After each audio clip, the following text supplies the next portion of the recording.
Allez, bonjour à tous. Aujourd'hui, analyse complète d'Ether, long terme, court terme, moyen terme. Il y a pas mal de choses à dire. Je vous parlerai de moi, les zones qui m'intéressent pour me repositionner, les zones également où je me suis positionné, pourquoi je me suis positionné, et également sur du trading, mon biais sur du court terme, et les zones que je chercherai à short également. Avant toute chose, comme chaque dimanche, la Trader Letter. Donc si ton but c'est d'apprendre dans le trading, en investissement, en crypto, je te propose un mini cours gratuit chaque dimanche où mon but ça va être de t'apporter mon expérience et mes connaissances sur le marché afin que tu apprennes à développer une stratégie, éviter de faire certaines erreurs, comprendre certains processus, certains mécanismes. Mon but c'est juste de t'apporter énormément de valeur, énormément de conseils gratuitement. Le lien en description et tu recevras demain ta Trader Letter avec demain on va parler des erreurs à éviter, 3 erreurs à éviter qui peuvent être très impactants sur un trader. Alors, Ether, on est toujours dans nos zones de rechargement. Et ça, vous le savez, si vous regardez mes vidéos depuis un moment, la zone de rechargement, c'est la zone à privilégier pour faire de l'investissement long terme. On cherche à investir comme un pro, on cherche pas à investir comme un débutant, d'accord? Donc on ne cherche pas à se positionner lorsqu'une charte est autant verticale. C'est pas ici qu'on achète, d'accord? C'est pas qu'on fait un nouvel ATH qu'on achète. Alors on peut acheter pour la suivi de tendance sur du court terme, bien entendu, mais d'un point de vue investissement long terme, c'est pas ici une zone idéale. La zone qui nous intéresse, c'est notre zone de rechargement, d'accord? Ou en dessous, bien entendu. Mais quand on retrace au niveau des 0,118 de Fibonacci, on vient sur des niveaux qui sont intéressants. Et en général, les grosses institutions, la smart money, posent des bottoms dans cette zone-là. Donc actuellement, on essaye de poser un bottom dans cette zone-là. On est globalement dans un range. Moi, Ether, sur mon wallet long terme, c'est ma crypto numéro 1, c'est celle où j'alloue le plus de capital parmi mon wallet long terme, d'accord? Pourquoi? Parce que d'un point de vue risk-reward, c'est selon moi celle qui est la plus intéressante. Donc voilà, d'un point de vue ratio gain-risque, c'est celle pour moi qui a encore le plus de potentiel. Alors, il y aura bien sûr des shitcoins qui feront des meilleures performances qu'Ether, bien entendu, mais le but c'est combien je suis prêt à risquer pour combien je suis prêt à gagner, mais surtout c'est la différence entre ce ratio gain-risque. Sur Ether, je sais que j'aurai des gains plus faibles qu'un shitcoin qui peut faire un x100, un x200, parce que Ether ne pourra pas faire un x200 au vu de son market cap. Par contre, il y a moins de chances que Ether se retrouve à 0$ qu'un shitcoin qui du jour au lendemain peut disparaître. Ça n'impactera pas l'écosystème des crypto-monnaies. Voilà, c'est vraiment ça que je veux te faire comprendre. Mon but, c'est pas de faire du gambling en investissant sur des shitcoins. Alors ça peut m'arriver sur des portefeuilles un peu dégènes où mon but c'est je mets un très faible montant de mon capital pour essayer de tirer de très gros profits. Mais c'est de très faibles montants. Là sur Ether, j'ai vraiment construit un portefeuille qui est selon moi très sur mesure, où je suis rentré sur des niveaux assez intéressants. Et mon but c'est lors du prochain cycle d'avoir de très bonnes performances. C'est vraiment un horizon de temps assez long terme. Sur Ether, je suis rentré sur les 1250 ici lorsqu'on a validé notre W. Je suis rentré ici post FTX au crash dans cette zone là.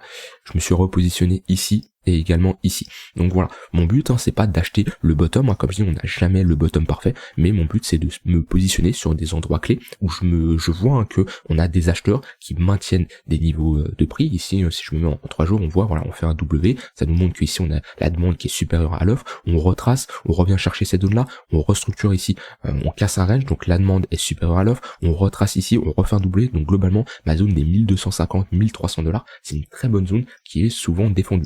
C'est pas pour ça qu'on la cassera jamais, je n'ai pas de boule de cristal, je ne peux pas savoir ce qu'on va faire. Actuellement, comme je dis, on est dans un range avec une déviation au nord. En général, quand on est dans un range et qu'on fait une déviation au nord, donc une prise de liquidité, il y a des probabilités de revenir chercher le bas de range pour faire la même chose, une prise de liquidité.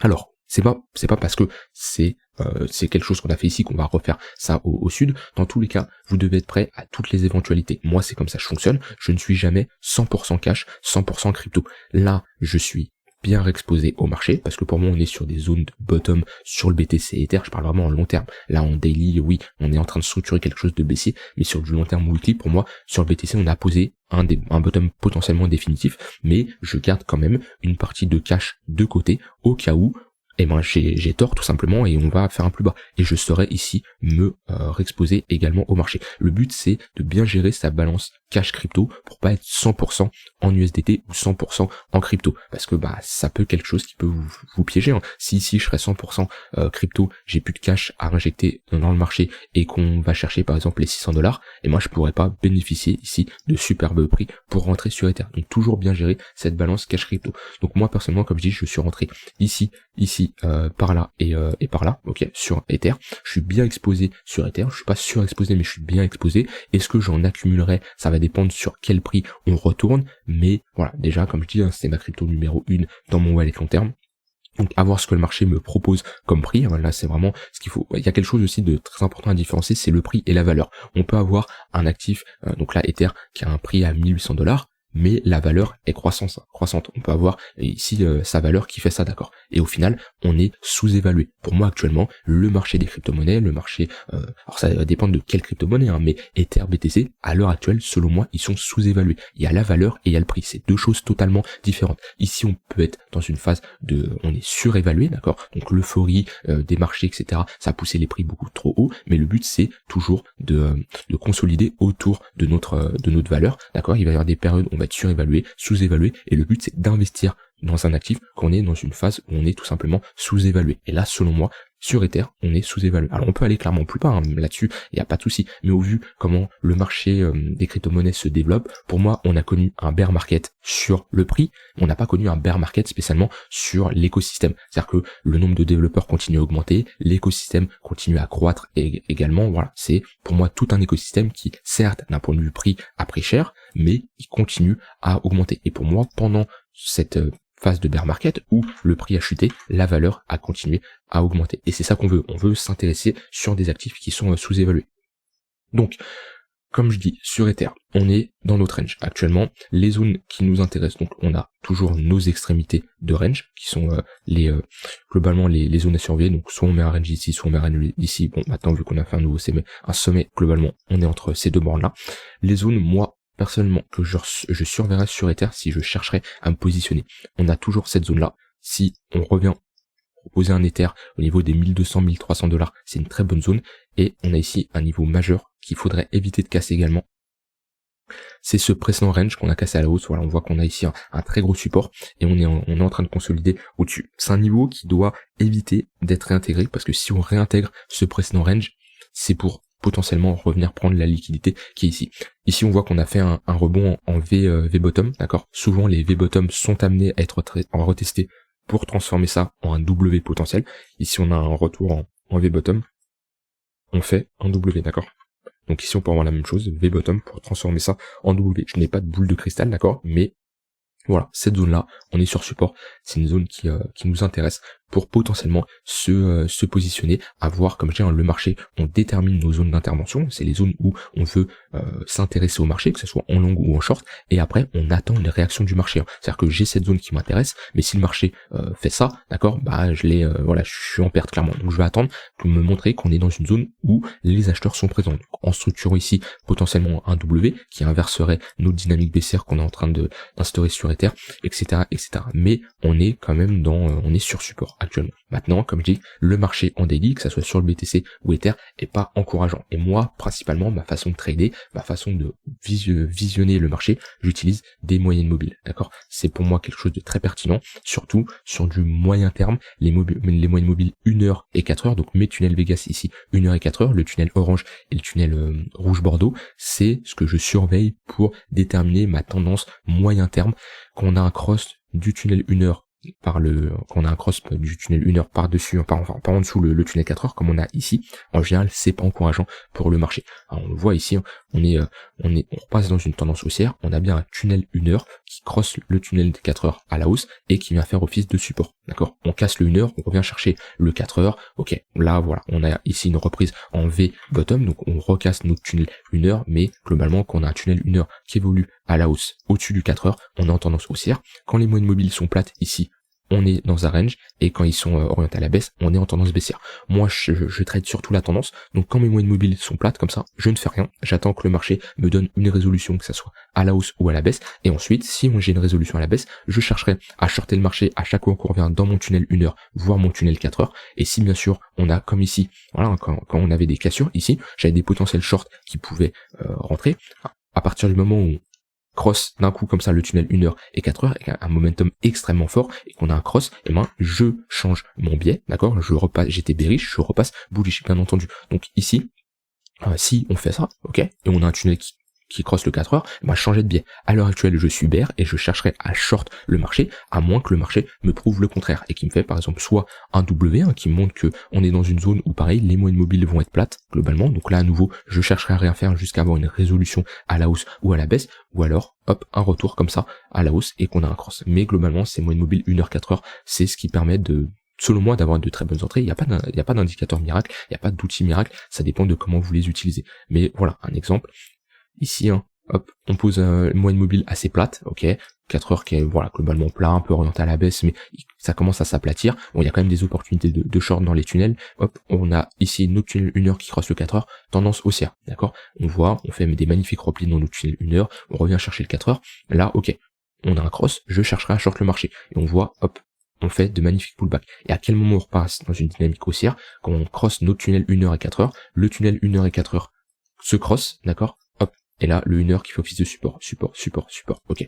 Hop, on commence à le casser, attention, affaiblissement, on voit qu'on rentre dans un range, ok, moyenne mobile, tunnel 4 heures, tunnel 1 heure assez plat, dans ce cas-là, il n'y a rien à faire, j'attends une résolution, et hop, là on commence à cross le tunnel 1 heure à la baisse, qui crosse le tunnel 4 heures, et on voit que là, pareil, hop, on repasse dans une tendance baissière, et c'est des opportunités de short à chaque fois qu'on vient chercher notre tunnel 1 heure, jusqu'à temps, à nouveau, d'avoir ici des moyennes mobiles qui sont plate, donc range, on attend une résolution, ici on a notre résolution à la hausse, cross du tunnel 1 heure 4 heures, ici opportunité de longue, jusqu'à temps qu'à nouveau notre tunnel cross à la baisse, et là pareil, opportunité, tout ça, de short le marché. Donc moi c'est vraiment les tunnels Vegas qui me permet de savoir quand rentrer en position, comment le marché s'oriente. Alors tunnel court, moyen, long terme, ici je parlais surtout du moyen terme avec le 1 heure et 4 heures, mais actuellement on a un cross d'1 heure entre le 4 heures et jusqu'à preuve du contraire, selon moi, on est en tendance baissière sur du moyen terme. Donc à chaque fois qu'on revient chercher ici ces zones-là, c'est des zones où je chercherai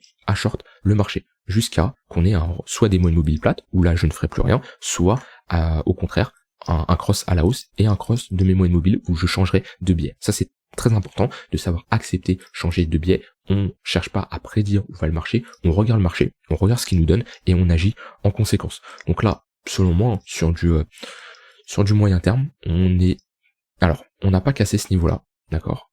On a méché, on a pris la liquidité, ok. Ici, on a piégé énormément de vendeurs quand on fait ce genre de bougie, d'accord, où on va très bas, on prend la liquidité. Donc ici on piège énormément de vendeurs parce qu'on a des racheteurs qui ravalent. Donc là il y a des vendeurs qui sont en perte parce qu'ils sont rentrés sur cette mèche. Dites-vous que vous avez un acheteur, vous avez automatiquement un vendeur. Donc ici il y a clairement des vendeurs qui ont la tête sous l'eau.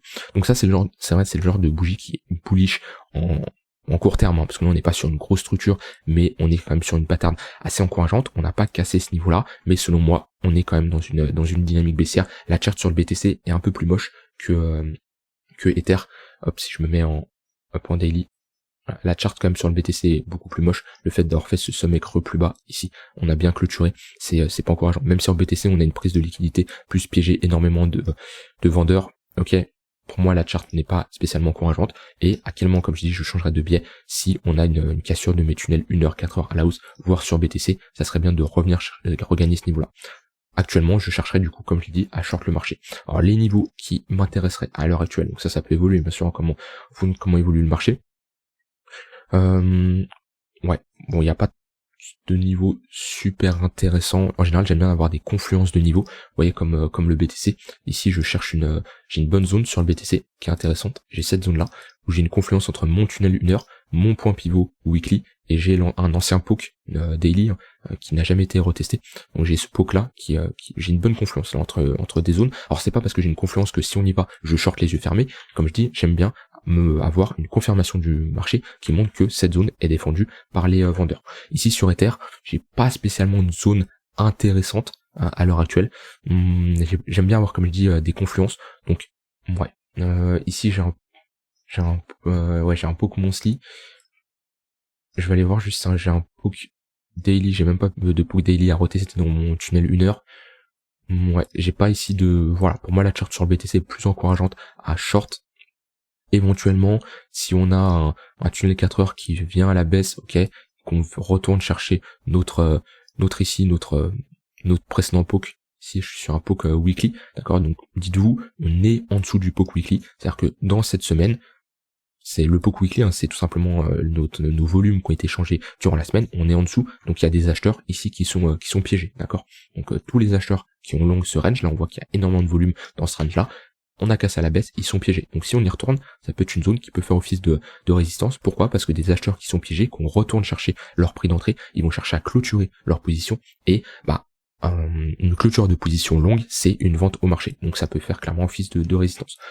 Donc voilà, j'ai Spoke qui peut être intéressant si on vient le mettre en confluence avec mon tunnel 4 heures, mais là, j'ai pas, ça sert à rien de spécialement chercher des niveaux, hein, toujours à se focus, à chercher des niveaux jusqu'à en trouver un. Moi, je regarde ce que j'ai sous les yeux, je vais pas créer des indicateurs, ajouter des indicateurs pour spécialement trouver des niveaux, je trade avec ce que j'ai sous les yeux, et là, sous les yeux, j'ai pas de bonne confluence de niveau pour moi, où je pourrais clairement, j'ai pas de bonne confluence de niveau.